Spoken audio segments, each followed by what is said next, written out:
Biggest investment.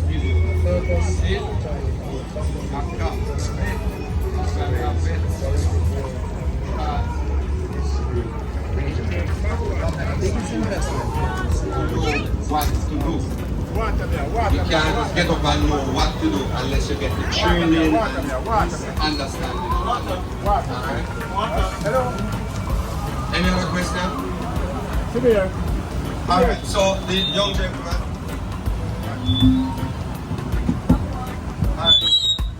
We want to thank you. Go to the water. He was asking about the email address. All right. To the water here, water. In terms of our contact, if you look just right outside on that standing sign advertising Small Ruminants Association, you will see our contact group. Before you go, Water me, water we me. have a representative from the Dairy Development Board, the SRAJm, on the government programs available as it relates to small. Yeah, we back water, back water. And we're going to prevail on you and ask not to leave some very important information that has to give that bank that will also benefit you. I just want to touch a bit on Small Ruminant Association and a special program, special emphasis we have going for women and youth in small ruminant rearing. Part of our stuff that Mr. Bernard has said, no disrespect to older people in the ruminant sector. They have their place, they have their purpose. They must not come out. They are your mentors. You must listen to them. The advice, training, and knowledge they can pass on. You can never pay for that. So we are working in collaboration with everybody. The one emphasis we have in place is women and youth in the small ruminant sector. So we're putting together some ongoing training seminars to introduce or capture more women and youth. We're working together with SAC. I've reached out to the SAC representative, and I suppose this is why you are all here today. So essentially we are putting together some training programs. We're going to advertise it. No, Mr. Bernard has spoken to you about that sector, which is the meat sector. But what I want to talk to you about now is the sector called value-added sector. Now, in as much as we spend $2 billion per year on importing goat meat and sheep meat, and in as much as we can only fulfill 20% of that market, the bigger sector there that we want to get Jamaica turned on to is what we call the value-added sector. You are seeing a part of it now, the organic fertilizer from the goat poop, eaten by the earthworm here. So the earthworms eat the poop, and what you see is the end result. Organic fertilizer here for your crops. That's only one thing. Now you have soaps, you have cheese, you have yogurt, you have ice cream, you have leather craft from goat skin. As a matter of fact, we should be having an exhibitor today. So the net of all of what I'm telling you is that there is another side of the business, the value-added sector, and we are pushing that. We want to do some work with the young and women in small ruminant rearing, and that is going to be something that we are giving dedicated focus. We also work with cluster groups because we push a cluster group model, because we feel that the cluster group is the best way to get the training out to our small ruminant members.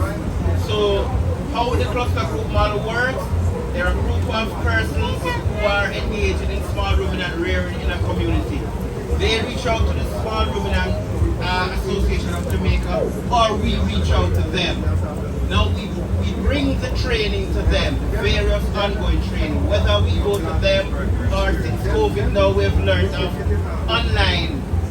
online platform. So that's the kind of collaboration we want. We also, since the government in recent times have now announced that if you want to import goats into the island, as long as you follow the protocol, we are now opening the doors. The small ruminant sector will facilitate that. We work along with the persons who want to import the animal. Now the government has not given us the final details, but I'm sure that will come on stream. When that comes on stream, we work with the farmer. There's a group of 119 farmers so far who have shown interest. We are just waiting on the relevant ministry to give the final go-ahead. And this is just some of the plans and programs the Small Ruminant Association have going. We have a membership drive. It's only $2,000 per year. We reach out to you, as I said, and you get all the training. Now for $2,000, you could not have gotten all of this for $2,000. The final thing I want to say, we also have a newsletter that we are printing. The newsletter should have been launched today at DENBIGH, but because of some, the printer wasn't quite ready. So that's a bit delayed, but we're launching it shortly. The newsletter is meant to be something that we send to members online through their phone numbers or through their email account. It gives you all the news in relation to small ruminant sector and what is happening in the sector. We introduce people to you in the small ruminant sector, and we give you all the news in a month. So that is essentially what we're about. We're waiting on Mr. Sayers to tell you about. He's here. All the plans and programs. Not just in the dairy sector, but we are also now asked to monitor the livestock sector in general. So we take care of the beef cattle, small ruminants, goat and sheep, and we play some part in rabbit and other little sectors that come under livestock. If they come to us for assistance, we will help them.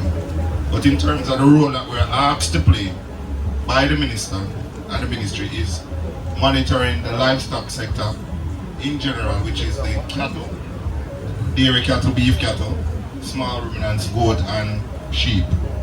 Okay? Mr. Sayers, you touch on various programs and projects that the government has rolled out for the small ruminants. These are small ruminant farmers. AI program. Okay, alright, good. Alright, so the dairy board, we have what we call a National Livestock Genetic Improvement Program. That's our program that is currently running now, where we made available this year over 200 straws of goat semen that farmers can apply and access for free. So the 200 straws, Mr. Sayers, about how many, my understanding of a straw is that it's more than just a straw. You can get multiple insemination. So if I'm wrong, correct me. No, you're wrong. It's one straw per insemination. One straw per insemination. Right, but we in the program now, we have done 54 goats so far for small ruminant farmers. All you have to do, you can go on our Instagram page, that is JDDB_official. Look in the bio and click on the link, and then the application form will come up. Or you can go to the Small Ruminants page, that's the association page. There are also forms available. Once you apply to the program via email, everything is here, the information is here that you can get. And we will access it, our officer will visit you, look at your animals along with the Nutramix team, because they are the contractors for this program that we're running. They will come look at your animals and then decide if the animal is worthy or fit and proper to get an insemination. So we have done 54 so far. The program is going on well. Also, we have what we call a pasture or father bank program. small ruminant farmer, if you have like 1 acre that you want us to develop in terms of putting grass. Now we have some new types of grass. Anybody know them? Never hear about the new type of grass then? Alright, we have a grass that we call Mombasa. Never hear about that one then? You remember when Samuda was the Minister of Agriculture? And did he get in trouble with some grass seed? That's the grass we're talking about, the Mombasa grass. Oh, coming over here I have Mr. Trevor Reynolds. He's my project coordinator at the Dairy Board. Mr. Reynolds, introduce yourself a little bit. Yeah, good afternoon or good morning. Oh, it's a big day. My name is Trevor. My name is Trevor Reynolds and the project coordinator acting at the Jamaica Dairy Development Board. And so far, part of the mandate of the Jamaica Dairy Development Board is mainly to work with dairy cattle, but we have been doing a lot of work with goats and sheep farmers over the last 2 years, and we've been working right across the island. And we have established fodder banks for some of these farmers. You just need to contact us, tell you where you are, have the land prepared, and we'll come and we seed it for you. Because one of the advantage of these improved cultivars that we plant is that they are more nutritious, right? They are more palatable. So you find that the animal will gain weight in a shorter space of time, right? Than the conventional grass. For example, the Mulatta 2 or the Cayman grass, you're looking at about 17% crude protein. The Mombasa, you're looking at about 14 to 16% crude protein compared to African Star, which is 8. And Seymour, you know the grass? Protein.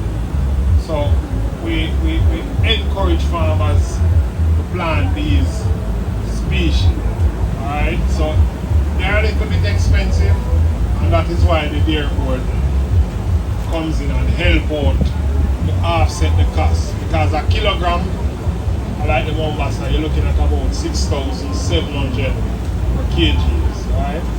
So you can just contact us at the Jamaica Dairy Board and we'll come and have it planted for you. And the interesting thing about this particular, the Mombasa, an acre of the Mombasa grass can feed up to 80 goats per year, right? And you cut 6 weeks time, you cut again, right? So I'm tell them something. I am living proof of that, because at my farm I have close to 100 animals and I only have 1 acre of Mombasa that is non-irrigated. Although sometimes we have to put the water on it. Not the right way, but we still have to do it. Right? That is non-irrigated and it supports the 100 animals quite adequately. Only probably about 3 months out of the year I might have to buy like 8. But other than that, once you manage it well, Mr. Reynolds, you can testify to that. You don't need to go out and go drive around and get any grass anywhere. Your 1 acre of Mombasa can supply your farm up to 100 animals easily. Because guess what? In 6 weeks time, once you cut it, it grows back with limited amount of water. Limited amount of water. Yes, so you can contact the Dairy Board to get you planted. How much the cost like? Alright, we don't really attach any cost. Once you're a registered goat farmer, we'd rather we'll come and assess this. But in past, we used to give the seeds to farmers, but because the seeds are so expensive, the seeds have to be kept in a particular condition. Right? These are hybrid seeds, so once they are off in the storage area, that we normally have the seeds in, right? And the humidity has to be right. So we rather you prepare the land and just call us. And we come and we seed it for you. Alright, now if you have irrigation, all the better. Because as soon as you plant, you put on the water.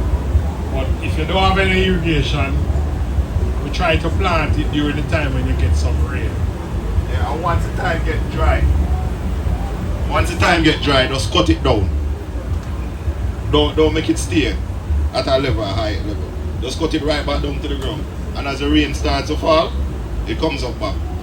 Continuing now, the government also has a program that we call the Small Ruminant Development Program that was launched 2 years ago, where the government is seeking to import over 200 animals to redistribute amongst the government farms and some farmers. But the good thing about this program is that on the government farms, they will breed the animals and sell them to other small farmers at a minimum cost. Like a cost, Trevor.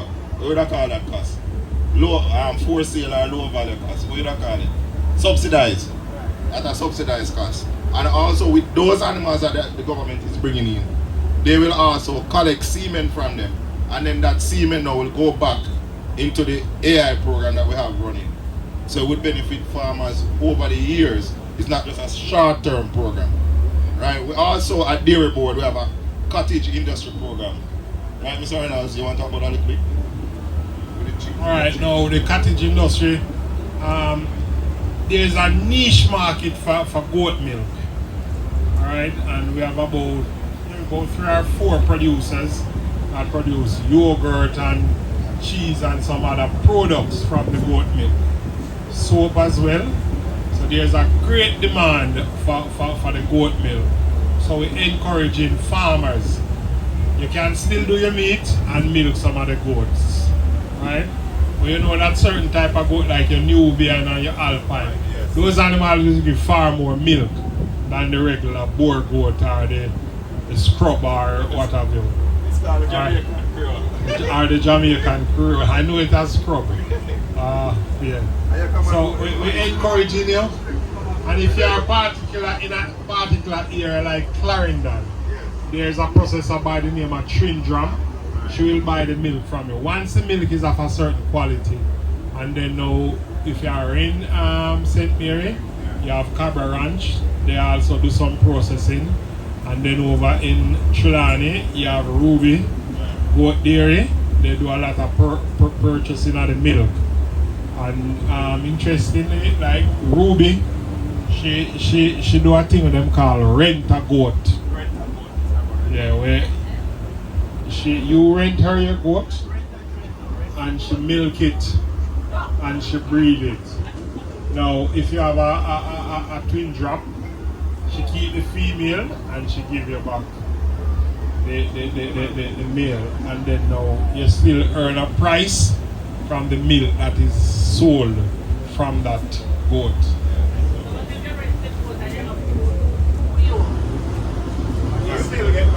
You still get back one of the goat, man. So alright.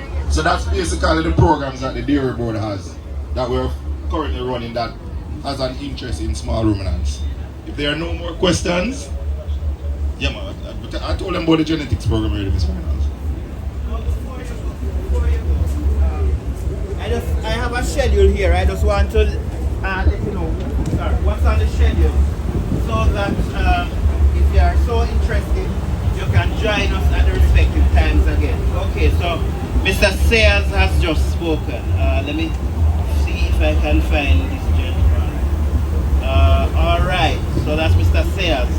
At 12:30, right next door in the High Pro booth, we're gonna have small ruminant health and genetics, right? So if you're into small ruminants, unless you're into it for a game, you want to know that your animals are in the best of health. If you want to know about genetics, that's where you have to go. So at 12:30, right? At 1 o'clock, right over here again, selecting the best stock for your herd. You see all this wonderful free information you're getting? So you're going into goat farming, you're new to it, or you're an experienced person in it, and you want to know, alright, how do I go about getting the best animals for my herd based on what I am in? Okay. We have expert who is coming at 1 o'clock to talk to you about that. Selecting the best stock for your herd. Then at 1:30, right next door again. Because this is done in conjunction.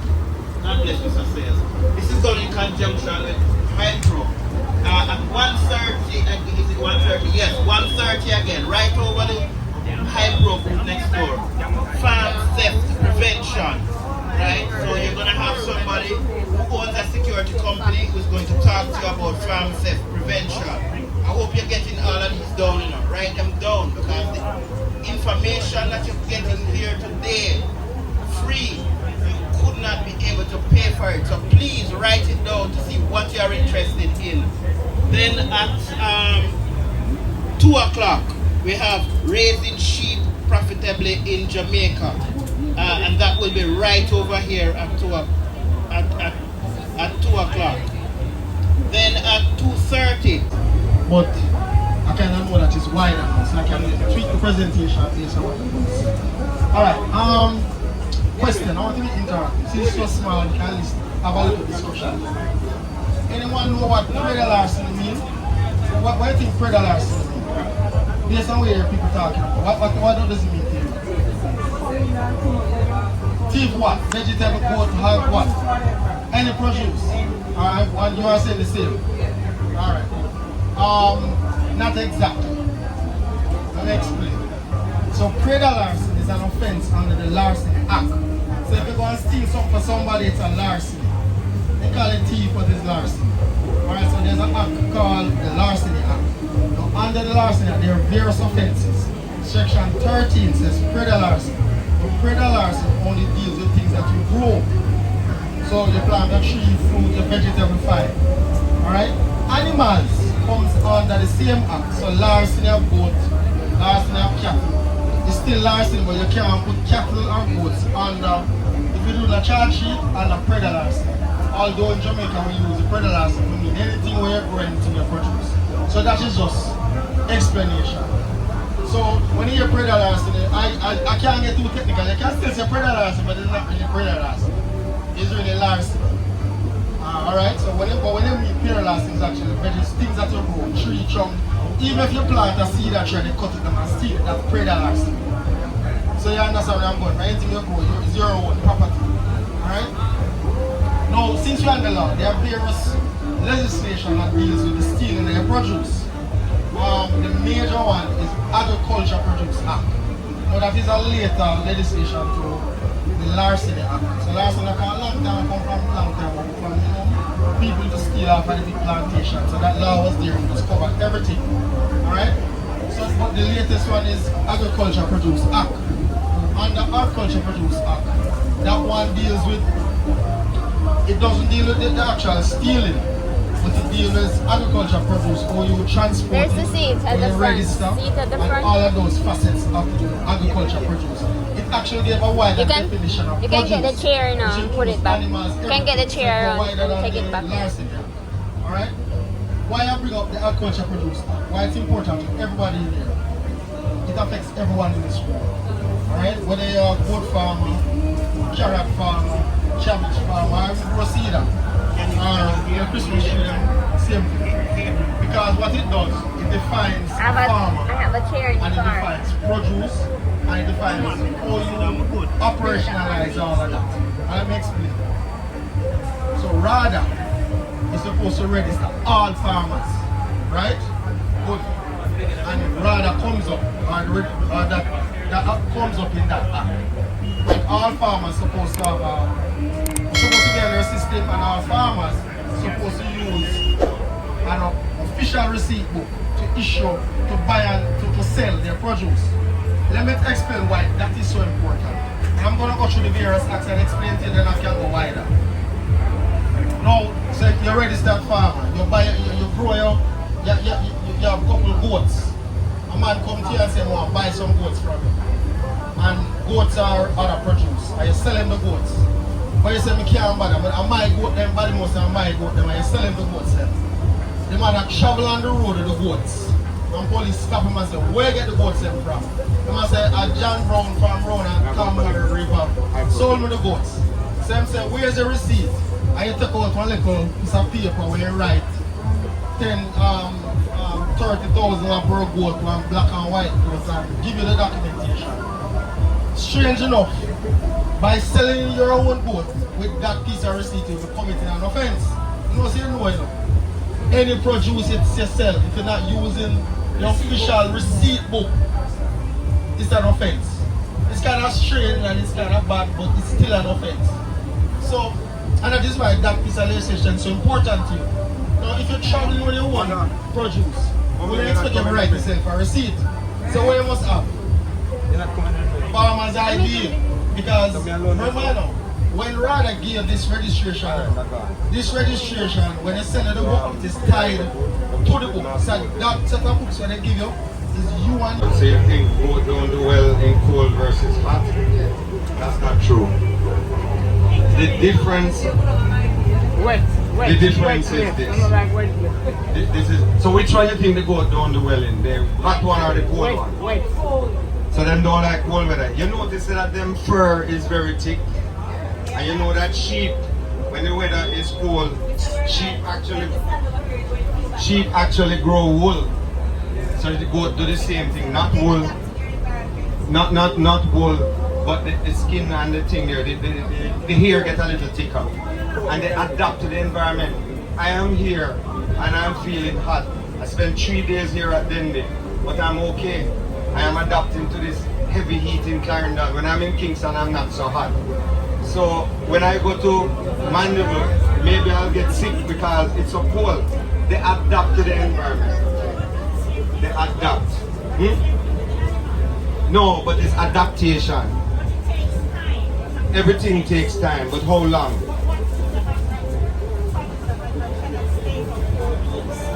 No, within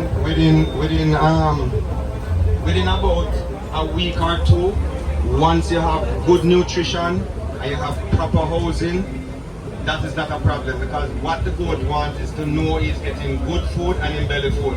Once in belly full, listen, a goat cannot, listen, I'm going to exaggerate, but a goat cannot get sick if the animal has good nutrition, meaning them belly full all the time and them have proper housing.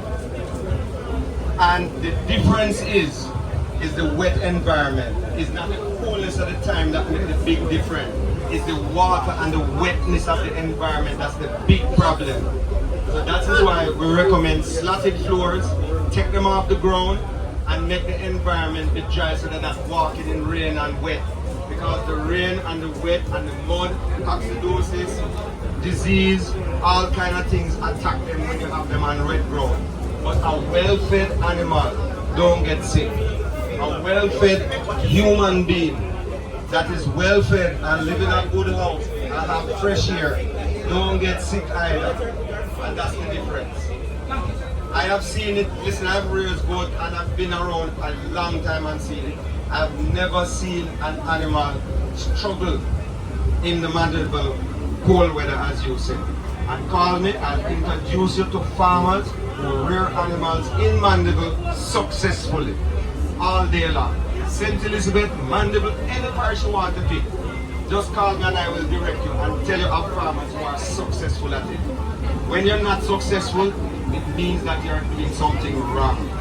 When you're not successful, maybe you buy breeding stock that is not good breeding stock, the quality, because yeah, nutrition. But you know what is one of the things?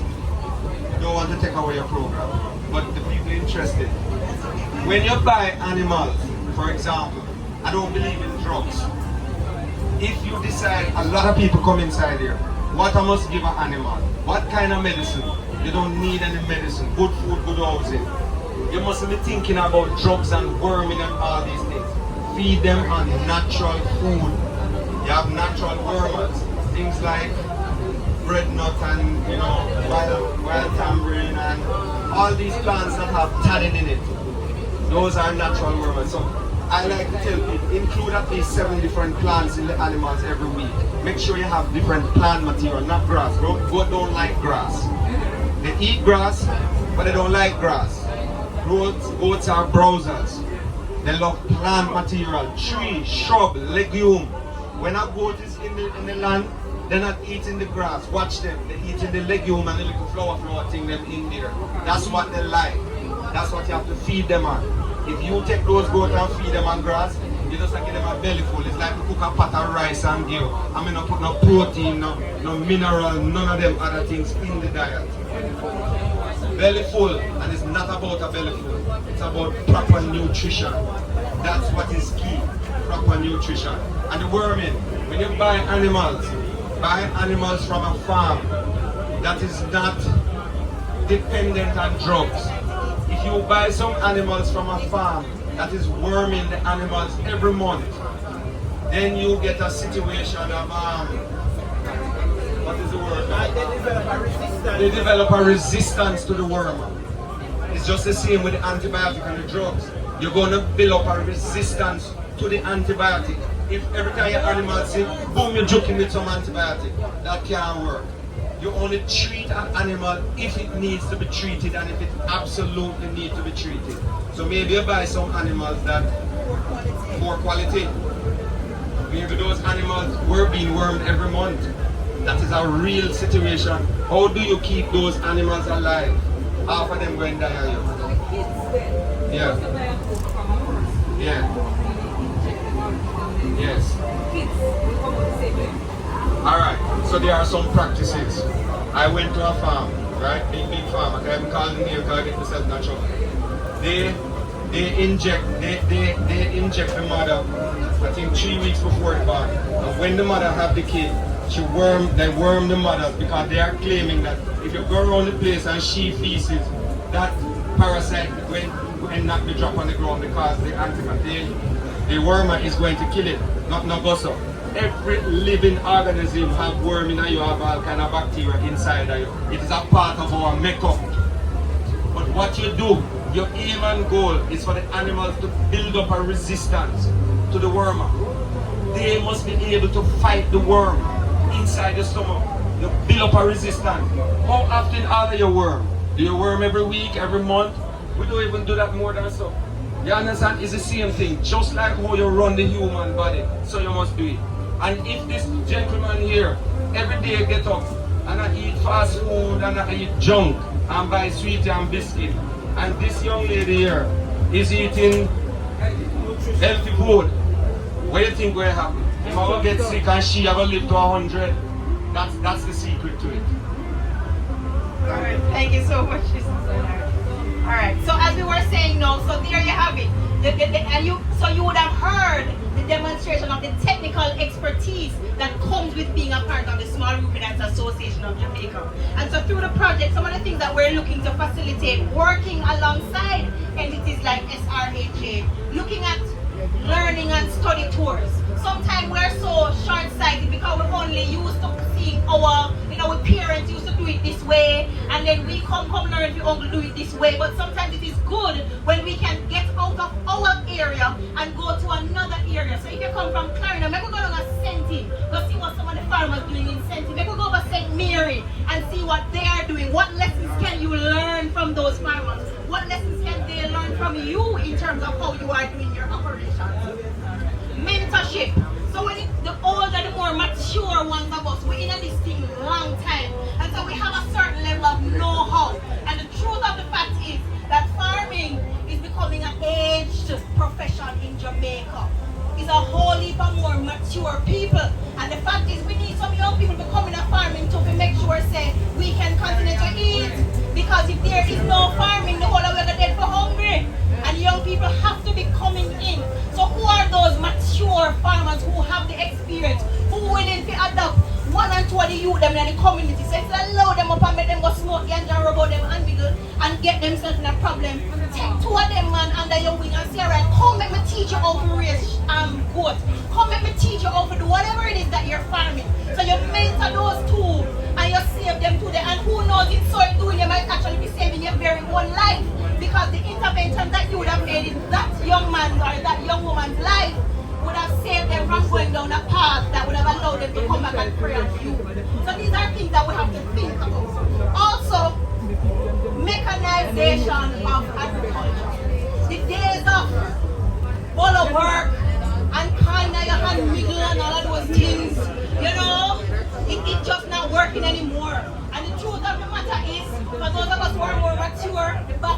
milk it no more, to be honest.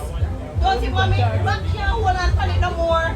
And you know, we have to find more. Not just that, it's costly. If you hire a man to go chop grass for you and do this for you, and you can't afford it.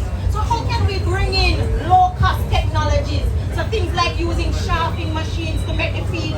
So instead of just bite off the green part of the grass and waste the rest, because you sharp it up, the goat eat everything this time instead of just bite off the leaf and let it stop.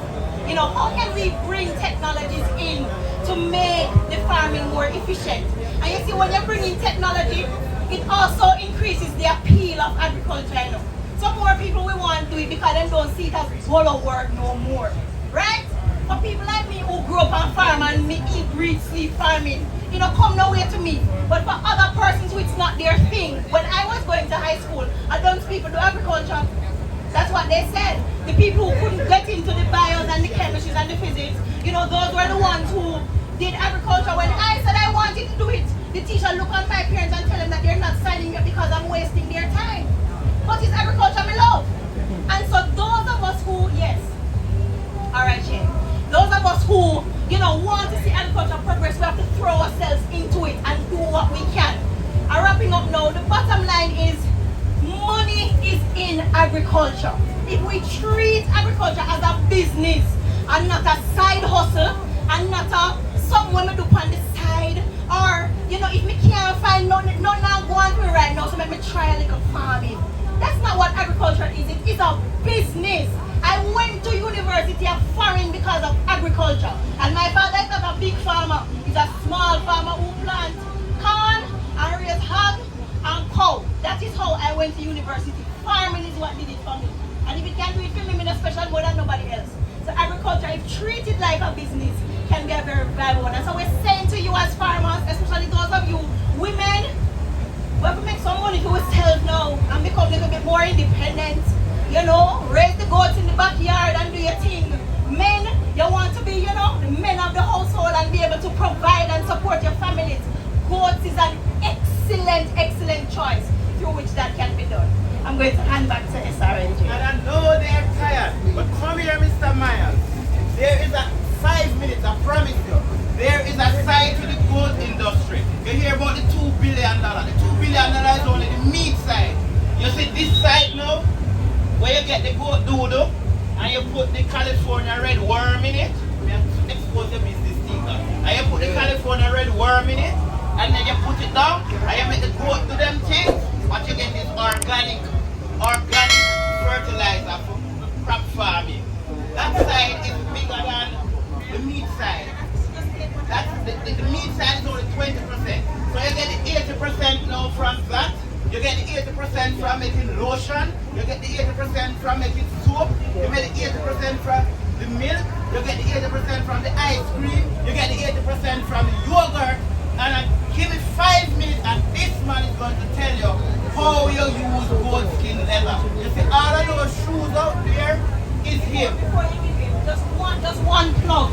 And to tell you how we're serious about the goat things. If you can go to our booth, we are not the big hyper tent up the top.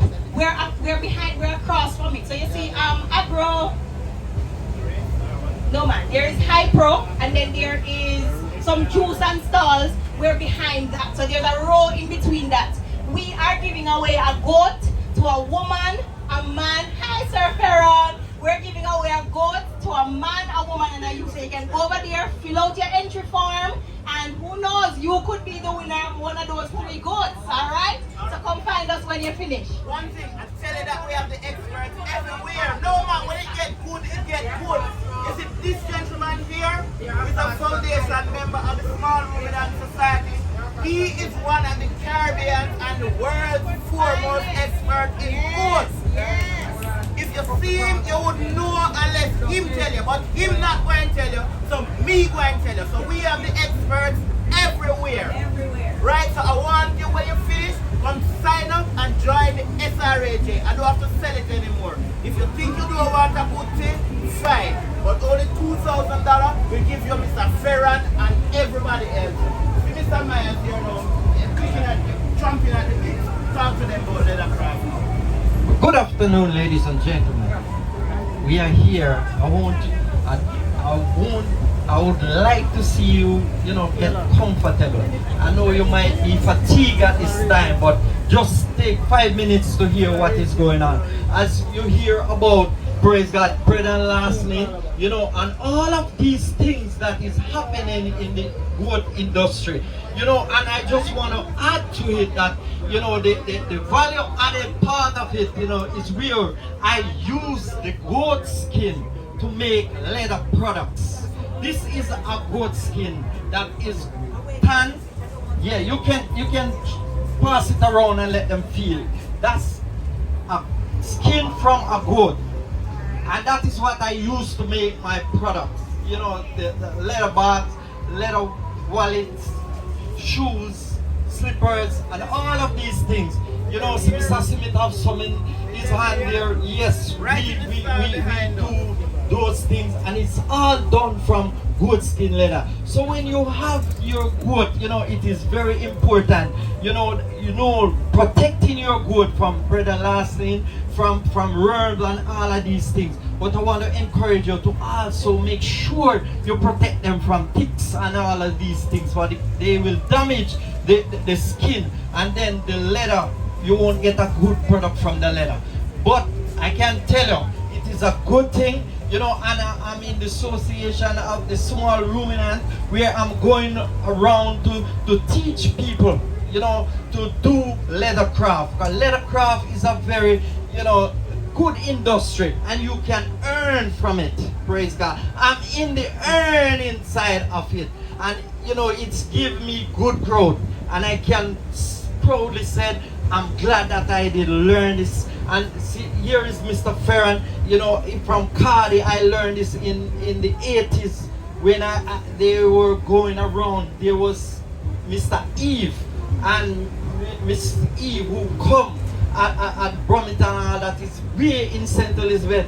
That is when I was going to high school. I learned that skill, and until now I am doing it, and I can say, there is growth in it. There is just growth continual. So when you look at the whole agriculture industry, in farming, in goat rearing and such, it is a good thing. It is the way to go, and that's the way to go. Thank you all.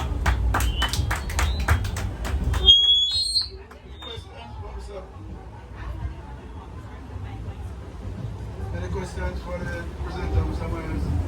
Want to know how to do leather craft, how to get the goat skin prepared, and you can also ask him what the price of them slippers, or what the cost, what is he doing, so it's very important.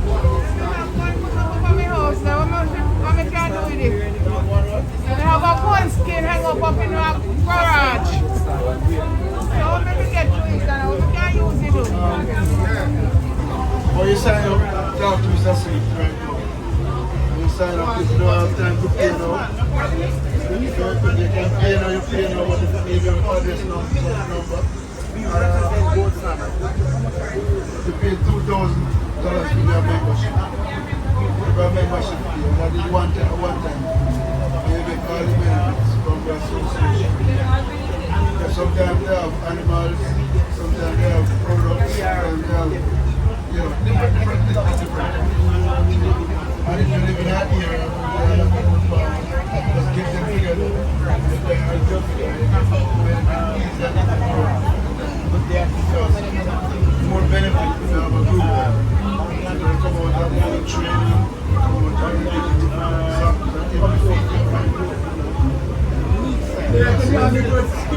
What we do is we have technical training. Every aspect of the so I thought how to do the stars, Goat Farmers Association. They'll link you to Mr. Myers. Somebody can actually teach you how to turn the goat skin to goat farm. You'll learn about goat skin. You're not going to come out to do one. You need more than the quality. And let me tell you something, one normal goat skin, average goat skin, you can get 28 clippers from it. Mr. Myers, I don't know. I was thinking recommend that we can get the nutrition. Yes. I think I'm good. Maybe up to last week we killed. And actually, cured the skin. Alright, you see, if you kill a goat, right, you don't have to throw the skin. You have somebody who can take the skin from you. But I would have to give you a number that you can call. But here, you have to put some salt on it to cure it. Salt the skin to preserve it. If you don't salt the skin, it will spoil. Yes, yes. So the salt now will keep it until, yeah, it will preserve it until the person come and collect it. Can you say the numbers? So what are the price? What is the price for the goat skin? The price for the goat skin. Alright. Size? It depends on the size. It depends on the size. Right. Yeah. And what I couldn't tell you the price right now. If you have a lot, if it is plenty, you will buy it by the weight. But if it's like a 1 or 2, maybe you will just price it by the 1 skin. Right? So I will give you a number that you can call the gentleman who do the tanning. Because it have to go through a tanning process before it can come. Yes, I have a card. Yeah. So Ask some numbers and that. okay, so if you are interested in when you are killing, you can just send it. Give me a call and I will put you on to that gentleman. I will give you a call. Okay. Yes, that you can. I'm going to give you one. Yes, you can register with me. Well, thank you, Mr. Myers. We want to thank you very much. And we want to thank you for your patience and for your perseverance. But we couldn't let this opportunity pass. We want to give you the information. We want to build your technical capacity. We want to empower you that if you are into goats, that you are into goats in a serious way, and you have all that you need or as much as you can use you at your disposal, so that you are successful goat farmers, and so that you can provide for yourselves and provide for your family. Thank you very much. Have I already said no? Peace Trophy for Championship Excellence.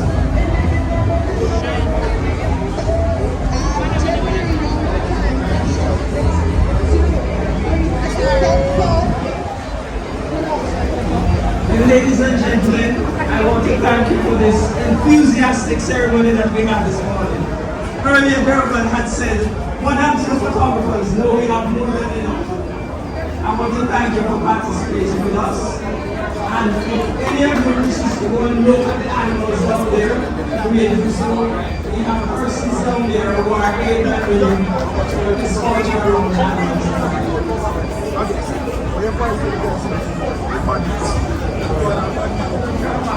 For Central Clarendon, Honorable Lester, Michael, including the Japanese ambassador to Jamaica, making their way,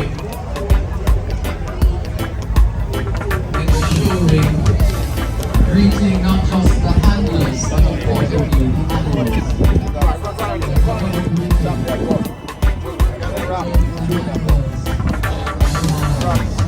Turn the animal around. Okay, great.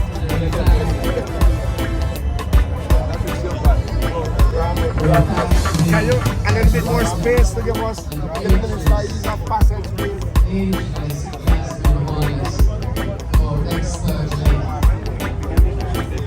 Guiding the proceedings just now.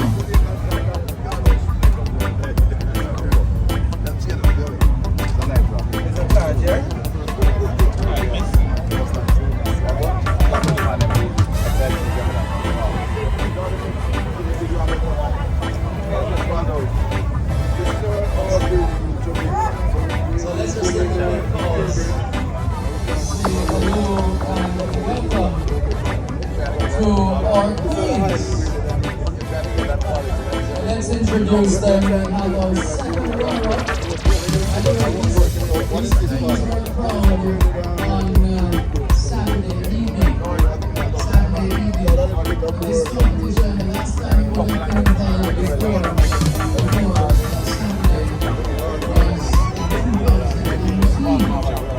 My friend, come on, give them a light. We are really in the tour, you know.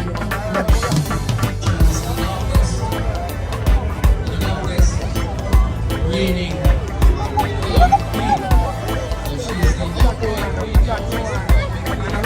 Anisia Biggie was the 2018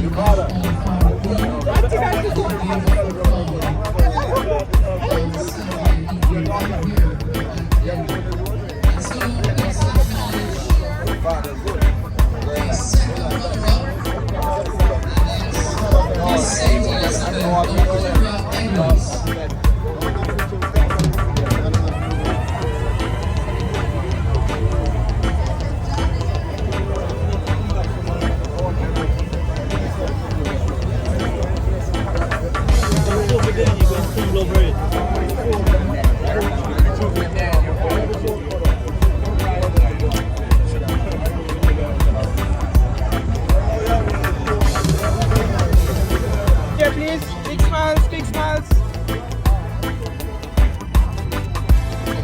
and training, tradition, talent, training. After seminar,